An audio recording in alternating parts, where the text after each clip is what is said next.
Предлагаем вашему вниманию брифинг главы Якутии. В прямом эфире Айсен Николаев озвучит актуальную информацию о ситуации с коронавирусом в регионе на 7 августа.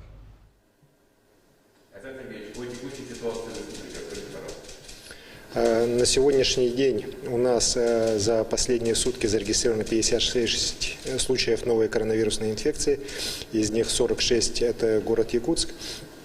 Есть по одному случаю в ряде районов: Нюрбинский, Верхневилюйский, Мейно-Гангаласский, Таттинский, Нерюнгринский.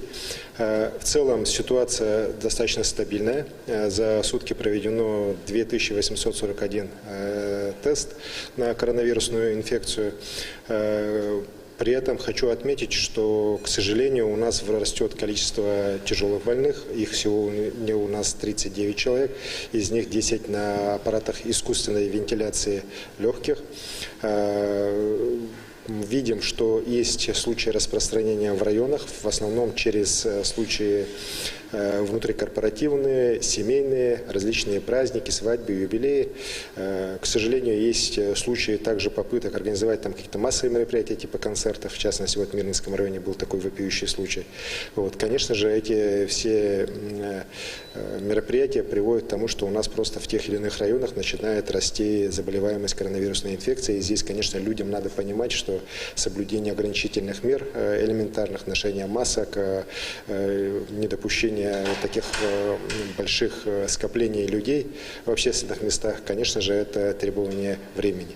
Сейчас начались уже работы по подготовке к открытию учебного сезона с 1 сентября.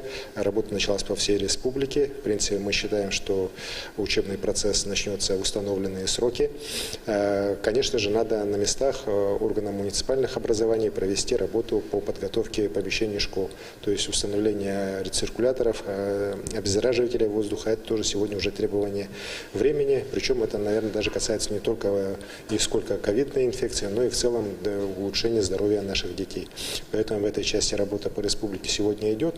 И также уже в ближайшее время начнется работа примерно через 2 недели по началу прививочной кампании по вакцинации против гриппа. Это тоже абсолютно необходимо, потому что мы понимаем, что как раз возникновение таких ростов заболеванием тем же гриппом, острыми респираторными вирусными заболеваниями, оно может привести и к усилению вот так называемой второй волны пандемии коронавируса, которой сейчас весь мир очень боится и ждет. Так? И судя по данным, в некоторых странах вот такая вторая волна уже началась, поэтому здесь расслабляться нам никоим образом нельзя.